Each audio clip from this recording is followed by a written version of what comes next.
پر تقریریں چلتی ہیں تو میں یہ سوچ رکھتا ہوں کہ اس ٹائم کو جو قبول کرتا ہے اس کی مرضی، لیکن میں چاہتا ہوں کہ خاموشی سے تفہیم کا جو کہ انداز ہے تو پوری توجہات اگر مبذول رہے تو توجہ ٹوٹتی نہیں ہے۔ تو دوبارہ اپنی گفتگو کی طرف آؤں گا کہ بڑے بڑے کجکلاؤں اور شہنشاہوں کے نام اور ان کی تہذیبوں کے نشان مٹ گئے، لیکن کیا وجہ ہے؟ منگولوں نے جب بغداد کو اجاڑا تو انسانی کھوپڑیوں سے مینار تعمیر کیے، اور جو لوگ جان چھپانے کے لیے تہہ خانوں میں چھپ گئے تو دجلہ کا بند توڑ کر کے شہر میں پانی چھوڑ دیا گیا۔ 1 لاکھ سے زیادہ لاشیں ہم نے وہاں سے نکالی، اور کوئی کہتا نہیں تھا کہ یہ تہذیب دوبارہ بھی پنپ سکے۔ اور اس کے علاوہ مختلف آپ تاریخ کے اوراق پلٹ کے دیکھ لیں ہمارے ساتھ جو کچھ ہوا، لیکن جب ہم اٹھتے ہیں تو پھر انہی خطوط پہ دوبارہ کھڑے ہو جاتے ہیں۔ تو نہ مٹ جائے گا ایران کے مٹ جانے سے، نشائے میں کو غرض نہیں پیمانے سے، ہے یا یورش تاتار کے افسانے سے، پاس باں کعبے کو مل گئے صنم خانے سے۔ تو یہ دوبارہ کیوں کھڑے ہو جاتے ہیں؟ اس لیے کہ ہماری تھیوری نہیں مرتی، اور قرآن غیر متبدل ہے،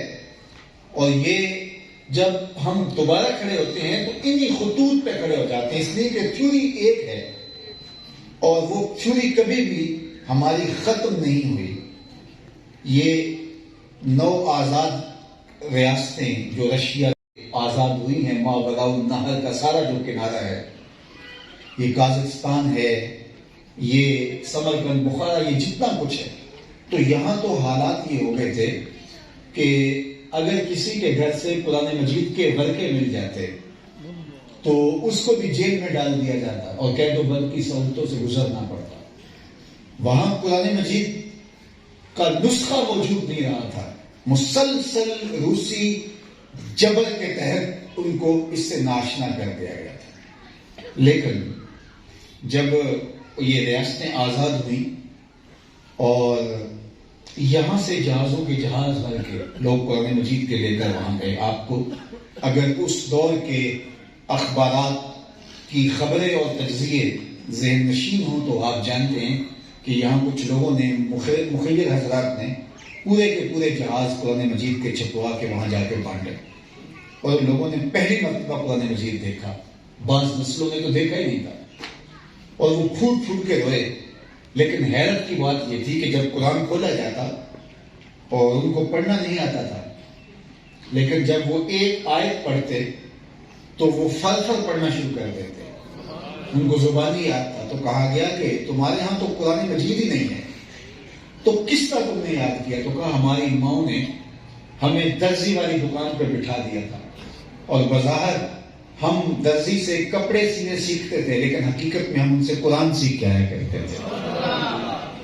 تو حفظ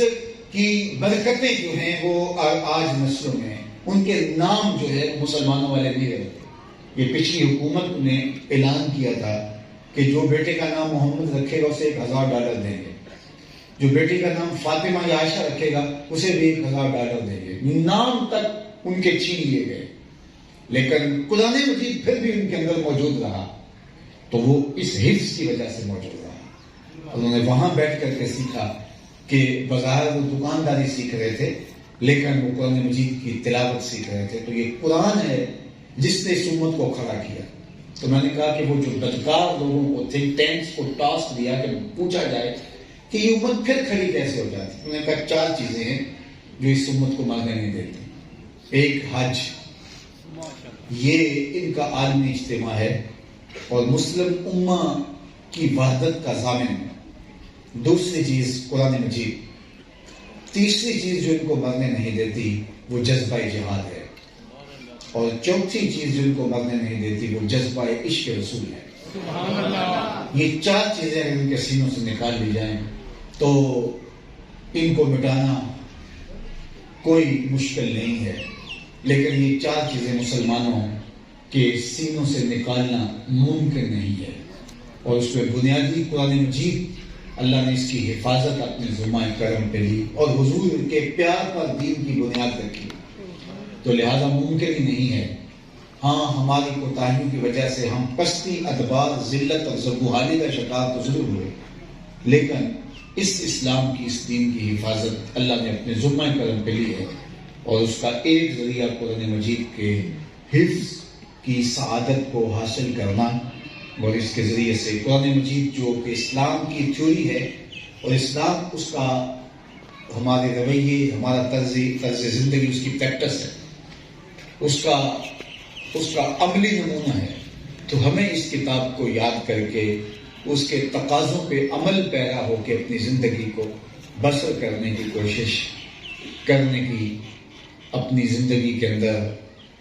جد و جہد کرنی چاہیے۔ جس نے قرآن مجید کے کو یاد کیا، اس کے حلال کو حلال سمجھا، اس کے حرام کو حرام جانا، تو فرمایا کل قیامت کے دن اس کے والدین کو نور کا تاج پہنایا جائے گا جس کی روشنی شمس و قمر سے بھی زیادہ ہوگی۔ یہ تو حافظ کی وجہ سے اس کے والدین کو تاج پہنایا جائے گا، اس حافظ کا اپنا اعزاز کیا ہوگا، اور خاندان کے کتنے لوگوں جن کو جہنم کا حکم ہو گیا ہوگا، قرآن مجید کے حافظ شفاعت کر کے اس کو جنت کے راستے پہ لے جائیں گے، لیکن اس کے ساتھ شرط رکھی جس نے حفظ کیا اور اس کے حلال کو حلال جانا اور حرام کو حرام جانا، اس کتاب کی مطابقت میں اپنی زندگی کو بسر کیا۔ یہ کتاب زندہ ہماری زندگی کی خوبصورتی کی ضمانت ہے، اس کو یاد رکھنا اس کے حقوق ہیں، اس کتاب پر ایمان لانا اس کتاب کا پہلا حق ہے، اس کتاب کو صحت لفظی کے ساتھ پڑھنے کی صلاحیت پیدا کرنا یہ اس کتاب کا دوسرا حق ہے، اور تیسرا اس کا حق یہ ہے، اور یہ کفایہ کے درجے میں ہے کہ اس کو حفظ کرنا، اور چوتھا اس کا حق یہ ہے کہ اس کے مفاہیم و مطالب کو سمجھنا کہ یہ قرآن کا پیغام ہمارے نام کیا ہے، اور پانچویں چیز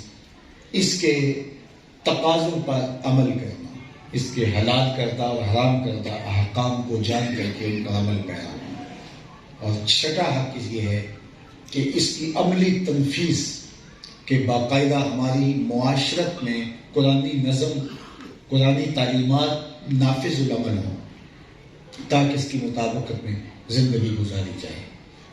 تو میں اور آپ ضرور دیکھیں کہ کیا ہم نے قرآن مجید کے ان حقوق کو ادا کیا ہے، صحیح تلفظ کے ساتھ اس قرآن مجید کو پڑھنے کی سعادت ہم میں سے کتنے لوگ حاصل کرتے ہیں، اور ہمارا روزمرہ معمول قرآن مجید کی تلاوت کا کیا موجود ہے، یا کہ کئی دن گزر جاتے ہیں اور قرآن کی تلاوت ہم نہیں کر پاتے، اور آج زندگی کے اندر جو بے برکتیاں ہیں وہ قرآن مجید سے دوری کا نتیجہ ہے۔ ہم یہ سمجھتے ہیں کہ کسی نے تعویذ ڈال دیے، کسی نے کوئی کالا جادو کر دیا، کسی نے کوئی بندش کر دی، شاید کسی نے ہمارے اوپر کوئی ٹونا کر دیا، کوئی سایہ ہو گیا جس کی وجہ سے ہمارے گھر میں سے برکت اٹھ گئی، افراد خانہ ایک دوسرے سے الجھتے رہتے ہیں، اور گھروں کے اندر سکون، طمانینت جس کی آماجگاہ گھر ہوتے ہیں، گھر کا فلسفہ یہی ہے، تو آج ہمارے گھر سے وہ چیزیں رخصت ہو گئی تو شاید کسی نے جادو کیا ہے۔ تو میں کہا کرتا ہوں کہ قرآن سے دوری کا نتیجہ ہے کہ ہمارے گھروں سے برکتیں نہیں، اور ہم بھاگتے ہیں بابوں کے پاس، اور آج کے بابے تو بڑے فنکار ہیں، وہ تو تلی پہ 700 جماتے ہیں، اور آپ کو شیشے میں اتارنے کے فن سے، یہ سائنسی دور ہے، ایسے ٹوٹکے ان کے پاس کہ آپ حیرت زدہ ہو جاؤ، اور آپ کو لگے کہ واقعی یہ بابے نے میرا کام کر دیا، اور 2 دن آپ وہ ذہنی آسودگی بھی محسوس کرتے ہو، کچھ بہتر ہو گیا، لیکن پھر وہی آبلے، وہی جلن، درد دل میں کوئی کمی نہیں۔ لیکن اصل مسئلہ کیا ہے کہ ہم قرآن سے دور ہیں۔ حدیث پاک میں آتا ہے کہ جو شخص جھوٹ بولتا ہے تو اس کے منہ سے بدبو نکلتی ہے، اس تعفن زدہ بدبو سے اللہ کے رحمت کے فرشتے 1 میل پیچھے ہٹ جاتے ہیں، اور اگر وہ توبہ نہیں کرتا اور سچائیوں کا خبر نہیں بنتا اور جھوٹ پہ جھوٹ بولتا رہتا ہے تو فرشتے رحمت کے ہٹتے رہتے ہیں اور وہ دور چلے جاتے ہیں۔ تو جہاں رحمت کے فرشتے نہیں ہوں گے مجھے بتائیے وہاں رحمتیں کیسے اترے گی؟ جو لے کر آتے ہیں، جو ڈاک لے کر آتے ہیں رحمت کی، تو وہ ایک 200 400 500 1000 میل دور بیٹھے ہیں، تو بتاؤ ہمارے گھر میں رحمت کی ڈاک کیسے آئے گی؟ فرشتے ہی نہیں آئیں گے جو رحمت لے کر کے آتے ہیں۔ تو ہم سمجھتے ہیں شاید کسی نے جادو کر دیا، کسی نے ٹونا کر دیا، کسی نے تعویذ ڈال دیے، لیکن یہ بدکاری کا تعویذ ہم نے خود ڈالا ہے اپنے گھر کے اندر، جس کے تعفن سے رحمت کے فرشتے ہمارے گھر کے قریب نہیں آتے، اور نتیجہ کیا؟ ہمارا گھر نحوستوں کا مرکز بن گیا ہے، ہمارا گھر بے برکتیوں کا مرکز بن گیا ہے، اس لیے کہ رحمتوں کے فرشتے اس گھر کی طرف رخ ہی نہیں کرتے۔ اور اگر ہم سچائیوں کے خوگر ہو جائیں تو اللہ کی رحمت کے فرشتے رحمتیں لے کر ہمارے گھر میں پہنچے، ہمارا گھر تمانیت کا مرکز بن جائے۔ وہ کتنا خوشحال گھر ہے جس گھر میں صبح ہوتی ہے تو سارے بچے اور بوڑھے اور جوان، عورتیں اور مرد قرآن کھول کے بیٹھ جاتے ہیں، فرشتے بھی جھک جھک کے اس گھر کی زیارت کرتے ہیں۔ لیکن وہ کتنا بد نصیب گھر ہے کہ جب صبح کا سپیدہ طلوع ہوتا ہے، چڑیاں بھی جاگ کر کے اللہ کی تسبیح بول رہی ہوتی ہیں، حشرات الارض بھی رب کی تقدیس کے ترانے پڑھ رہے ہوتے ہیں، جانور بھی اور پرندے بھی رب کی تقدیس کے ترانے بول رہے ہوتے ہیں، اور اس گھر سے خراٹوں کی آواز آ رہی ہوتی ہے، اور صبح جب رحمتوں کو اترنے کے لمحے ہوتے ہیں تو لوگ مدہوشی میں ہوتے ہیں۔ بتائیے کہ اس گھر میں کس طرح رحمتوں کے سویرے طلوع ہوں گے؟ تو قرآن کو اپنی زندگی کا جزو لازم بنا لو، اس کے بغیر چارہ نہ ہو۔ اقبال نے کہا تھا گر تو بھی خواہی مسلمان زیستن نیست ممکن جز بقرآن زیستن، اگر تو مسلمان بن کے جینا چاہتا ہے تو قرآن کے بغیر تیرا ایک پل بھی نہیں گزر سکتا۔ کسی نے حضرت اقبال سے پوچھا تھا، آخری عمر میں ان کا گلا خراب ہو گیا تھا، تو پوچھا تھا کہ سناؤ کیا حال ہے؟ تو انہوں نے یہ بتانے کی بجائے کہ میرا مرض اس نوعیت کا ہے، یہ بتایا کہ لطف قرآن سار باقی نہ مان۔ کہا کہ سحری کے وقت اٹھ کے جو میں قرآن پڑھا کرتا تھا، آج گلا خراب ہونے کی وجہ سے وہ لطف باقی نہیں رہا۔ میرا نقصان یہ ہوا کہ لطف قرآن سحر باقی نہ مان۔ تو کیا میں اور آپ اپنے ضمیر میں جھانک کے دیکھیں، میں کسی سے ہاتھ کھڑے کروانے والا نہیں ہوں، میں بھی اپنے ضمیر میں اتروں اور آپ بھی اپنے ضمیر میں اتریں اور اپنے آپ میں سوچیں، ہمارے گھر میں سحری کی روشنیاں ہوتی ہیں یا اس وقت اندھیرے ہی پھیلے ہوتے ہیں؟ کیا تقدیس کے ترانے اور تسبیح کا جمال سحری کے وقت اور صبح کے وقت اور قرآن سے پھوٹتی ضیاؤں کا نورانی ماحول ہمارے گھروں میں پیدا ہوتا ہے روز، یا کہ اس وقت غفلت شیاری کی نیند میں ہم ہوتے ہیں اور پھر ہم کہتے ہیں کہ فلاں بابے کے پاس چلے جاؤ، فلاں پیر کے پاس چلے جاؤ؟ اور اتنا بڑا پیر حضرت داتا گنج بخش گجویری نے کشف المعجوب میں لکھا قرآن سے بڑا مرشد ہی کوئی نہیں ہے، قرآن سے بڑا پیر ہی کوئی نہیں ہے۔ تو یہ پیر تو گھر میں بیٹھا لیکن اس کی دہلیز پہ حاضری نہیں دی تم نے۔ تو آؤ اس قرآن کے ساتھ جڑے، قرآن کے ساتھ جڑے۔ قرآن روشنی ہے قبر کی، قرآن روشنی ہے زندگی کی، قرآن روشنی ہے آخرت کی، قرآن روشنی ہے حیات سرمدی کی، قرآن تمانیت قلب کا ضامن ہے، باطن کے زنگ اتارتا ہے، روح کی پاکیزگی کا سبب اور ذریعہ ہے۔ اقبال علیہ الرحمہ نے ایک بڑی خوبصورت تنقید کی، ببندے صوفی و ملا اسیری حیات از حکمت قرآن انگیری با آیاتش ترا کار جزی نیز کیا زیاسی نے وہ آساں بمیری۔ اقبال کہتا ہے تو جاہل صوفی اور کاہل ملا کے ایسے پھندے میں پھنسا کہ تو نے قرآن سے زندگی تلاش نہیں کی۔ اگر تو قرآن سے زندگی تلاش کرتا تو تیری زندگی نور سے بھر جاتی، لیکن تو نے اس قرآن سے بھی روشنی تلاش نہیں کی۔ تیرا مسئلہ یہ ہے کہ جب تیرے بوڑھے کی روح اٹک جاتی ہے تو سورہ یاسین لے کے بیٹھ جاتا ہے کہ سورہ یاسین پڑھو، اس کی روح آسانی سے نکل جائے۔ اقبال کہتا ہے اس میں کوئی شک نہیں، لیکن مجھے افسوس ہوا کہ اس قرآن سے بھی تو نے مرنا ہی سیکھا، کاش اس قرآن سے جینا بھی سیکھ لیا۔ اس سے بھی مرنے کی آسانیاں ہی ڈھونڈی، کاش جینے کے راستے بھی تلاش کر لے۔ یہ زندگی بخش کتاب ہے، بلکہ ایک جگہ فرمایا کتاب زندہ قرآن حکیم حکمت اولا یزالستو قدیم، اور آگے چل کے کہا فاش می گوئن کے در دل مزمنست یہ کتابیں نیز چیزیں دیگرست، میں کھل کے نہ کہہ دوں جو میرے سینے میں چھپا ہے یہ کتاب نہیں ہے، یہ کوئی اور ہی ہے، یہ کوئی اور ہی کائنات ہے، یہ زندگی بخش اجالا ہے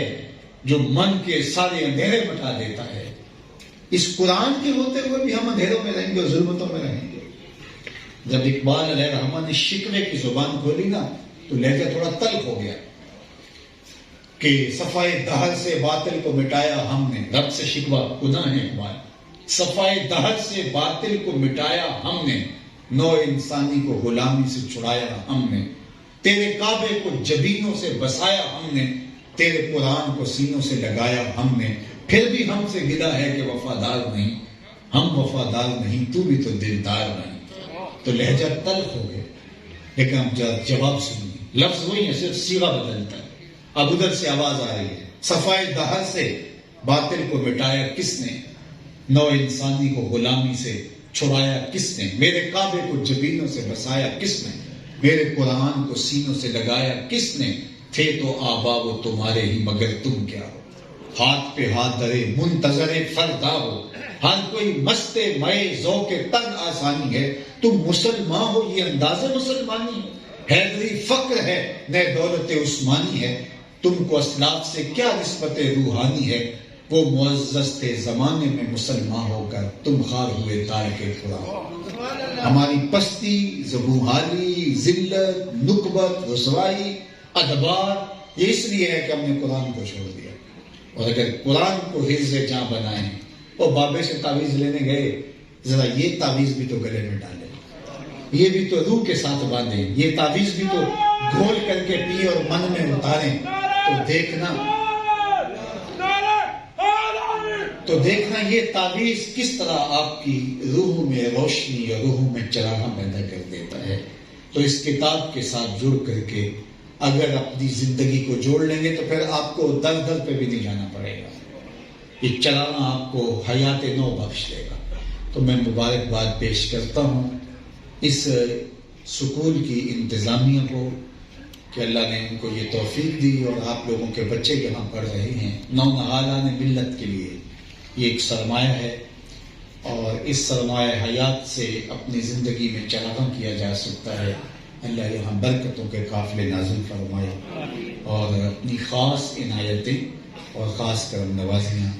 ہم سب کا مقصود کرے، دنیا آخرت کی بہاریں روحوں میں اتار دے. وصلی اللہ تعالی علی النبی الامین وعلی آلہ واصحابہ اجمعین برحمتک یا